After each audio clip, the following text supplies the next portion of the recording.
வணக்கம். தடத்தின் மதிய நேர செய்திகளுடன் இணைந்து கொள்கிறீர்கள். விரிவான செய்திகளுக்கு செல்ல முன் முதலில் தலைப்புச் செய்திகள். கொட்டி தீர்க்கப் போகும் மழை, மக்களுக்கு விடுக்கப்பட்டுள்ள எச்சரிக்கை. வடக்கில் காணிகள் விடுவிக்கப்படும் போது அதற்கு எதிராக குரல் கொடுக்கும் தென்பகுதி அரசியல்வாதிகள், வடக்கு ஆளுநர் சுட்டிக்காட்டு. விசாரணைக்குழு முன்னிலையில் இன்று பிரசன்னமாக உள்ள தேசப்பந்து தென்னக்கோன். மோட்டார் சைக்கிளில் சாகசம் காட்டிய இளைஞனுக்கு ஏற்பட்ட நிலை. முதியோருக்கான அஸ்வசூம கொடுப்பனவு இன்று முதல். இனி தொடர்பான விரிவான செய்திகள். எதிர்வரும் நாட்களில் மேல் மற்றும் ஜபரகமுவ மாகாணங்களிலும், காலி, மாத்தறை, கண்டி மற்றும் நுவரெலியா மாவட்டங்களிலும் தற்போதுள்ள மழை வீழ்ச்சி அதிகரிக்கும் என எதிர்பார்க்கப்படுவதாக வளிமண்டலவியல் திணைக்களம் எதிர்வு கூறியுள்ளது. வளிமண்டலவியல் திணைக்களம் இன்று வெளியிட்டுள்ள வானிலை அறிக்கையில் இந்த விடயம் தெரிவிக்கப்பட்டுள்ளது. மேல் ஜபரகமுவ மற்றும் வடமேல் மாகாணங்களிலும், நுவரெலியா, கண்டி, காலி மற்றும் மாத்தறை மாவட்டங்களிலும் அவ்வப்போது மழை அல்லது இடியுடன் கூடிய மழை பெய்யக்கூடும் எனவும் திணைக்களம் குறிப்பிட்டுள்ளது. ஜபரகமுவ மாகாணத்திலும், நுவரெலியா, கண்டி, காலி மற்றும் மாத்தறை மாவட்டங்களிலும் சில இடங்களில் 75 மில்லிமீட்டருக்கும் அதிகமான ஓரளவு பலத்த மழை பெய்யக்கூடும். வடமத்திய மாகாணத்திலும், மன்னார், ஹம்பாந்தோட்டை மற்றும் மாத்தளை மாவட்டங்களிலும் சிறிதளவு மழை பெய்யக்கூடும். மத்திய மலைநாட்டின் மேற்கு சரிவுகளிலும், வடக்கு, வடமத்திய மற்றும் வடமேல் மாகாணங்களிலும், ஹம்பாந்தோட்டை மற்றும் திருகோணமலை மாவட்டங்களிலும் அவ்வப்போது 40 தொடக்கம் 50 கிலோமீட்டர் வேகத்தில் பலத்த காற்று வீசக்கூடும். இடியுடன் கூடிய மழையுடன் தற்காலிக பலத்த காற்று மற்றும் மின்னல் தாக்கங்களினால் ஏற்படக்கூடிய ஆபத்துக்களை குறைக்க தேவையான நடவடிக்கைகளை எடுத்துக்கொள்ளுமாறு வளிமண்டலவியல் திணைக்களம் பொதுமக்களை அறிவுறுத்தியுள்ளது. அரசால் வடக்கு மாகாணத்தில் இராணுவ கட்டுப்பாட்டில் இருந்த பாதைகள் மற்றும் காணிகள் விடுவிக்கப்படும் போது தென்பகுதியில் உள்ள சில அரசியல்வாதிகள் அதற்கு எதிராக குரல் கொடுக்கும் நிலைமை இப்போதும் காணப்படுவதாக வடக்கு மாகாண ஆளுநர் நா. வேதநாயகம் இலங்கைக்கான நோர்வேயின் பிரதி தூதுவர் மார்டைன் அம்டால் பத்வேமுக்கு சுட்டிக்காட்டினார்.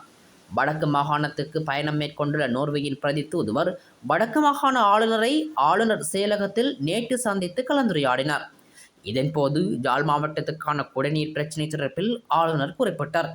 கடல் நீரை சுத்திகரிக்கும் செயற்திட்டத்தின் ஊடாக குடிநீர் தண்ணீர் வழங்கல் செயற்திட்டம் முன்னெடுக்கப்பட்டாலும் அதற்கான செலவு அதிகம் என்பதை சுட்டிக்காட்டிய ஆளுநர் மாற்றுத் திட்டங்கள் தொடர்பில் கூடுதலான கவனம் செலுத்தப்பட்டு வருகின்றது என்பதையும் தெரிவித்தார். சுற்றுலாத்துறை அபிவிருத்தி யாழ்ப்பாணத்தில் முக்கியமானதாக மாறி வரும் நிலையில் கழிவுநீர் சுத்திகரிப்பு பொறிமுறை இல்லை என்றும், விவசாயம் மற்றும் மீன்பிடி ஆகிய 2 துறைகளினதும் உற்பத்தி பொருட்கள் அப்படியே ஏற்றுமதி செய்யப்படுகின்றன என்றும், அவற்றை முடிவுப் பொருட்களாக்கி ஏற்றுமதி செய்யப்பட வேண்டியதன் அவசியத்தையும் ஆளுநர் இங்கு வலியுறுத்தினார்.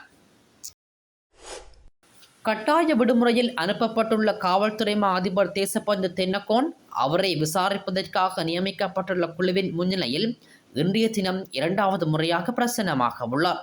காவல்துறை மா அதிபர் தேசப்பந்து தென்னக்கோனின் தவறான நடத்தை மற்றும் கடுமையான அதிகார துஷ்பிரயோகம் குறித்து விசாரித்து அறிக்கை அளிக்க இந்த குழு நியமிக்கப்பட்டுள்ளது.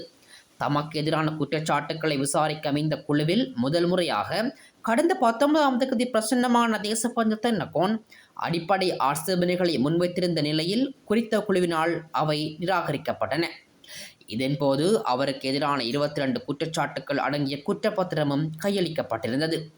இந்நிலையில் கட்டாய விடுமுறையில் அனுப்பப்பட்டுள்ள காவல்துறை மா அதிபர் தேசப்பந்து தென்னக்கோன் இன்றைய தினம் அந்த குழுவின் முன்னிலையாகி குறித்த குற்றச்சாட்டுக்கள் குறித்து விளக்கமளிக்க உள்ளார். பயணிகளுக்கு அச்சத்தை ஏற்படுத்தும் வகையில் மோட்டார் சைக்கிளில் சாகசம் செய்த இளைஞனுக்கு நீதிமன்றம் அபராதம் விதித்துள்ளது. இது தொடர்பில் மேலும் தெரிய வருவதாவது, குர்நாகல் பகுதியில் உள்ள வீதியொன்றில் மோட்டார் சைக்கிளின் சில்லை உயர்த்தி ஒற்றை சில்லில் மோட்டார் சைக்கிளை செலுத்தி சாகசம் காட்டிய இளைஞனுக்கு எதிராக பொதுமக்களுக்கு இடையூறு விளைவித்தமை, காலாவதியான ஓட்டுநர் உரிமத்தை வைத்திருந்தமை, இலக்க தகடுகள் மற்றும் பக்கவாட்டு கண்ணாடிகள் சரியாக பொருத்தப்படாமை, பொதுமக்களின் உயிருக்கு ஆபத்தை விளைவிக்க முயன்றமை உள்ளிட்ட 5 பிரிவுகளின் கீழ் போலீசார் வழக்கு தாக்கல் செய்திருந்தனர். இதனையடுத்து குறித்த வழக்கு மீதான நீதிமன்ற விசாரணையின் போது சந்தேக நபர் குற்றச்சாட்டுக்களை ஒப்புக்கொண்டுள்ளார்.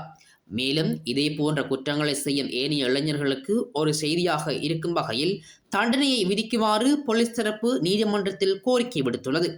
இதனையடுத்து குளியாப்பட்டு நீதிமன்றம் மோட்டார் சைக்கிளில் சாகசம் காட்டிய இளைஞனுக்கு 55,000 ரூபாய் அபராதம் விதித்ததுடன் கடுமையான எச்சரிக்கையும் விடுத்துள்ளது. அஸ்வசோம சலுகைகளை பெறும் குடும்பங்களில் 70 வயதுக்கு மேற்பட்ட முதியவர்களுக்கான மாதாந்த கொடுப்பனவு இன்று முதல் அவர்களின் அஸ்வசோம வங்கிக் கணக்குகளில் வரவு வைக்கப்படும் என்று நலன்புரி சலுகைகள் சபை தெரிவித்துள்ளது. இன்று முதல் பயனாளிகள் தங்கள் நிதியை அவர்களின் கணக்குகள் மூலம் அணுக முடியும் என்று சபைத் தலைவர் ஜெயந்த விஜயரத்ன தெரிவித்திருந்தார்.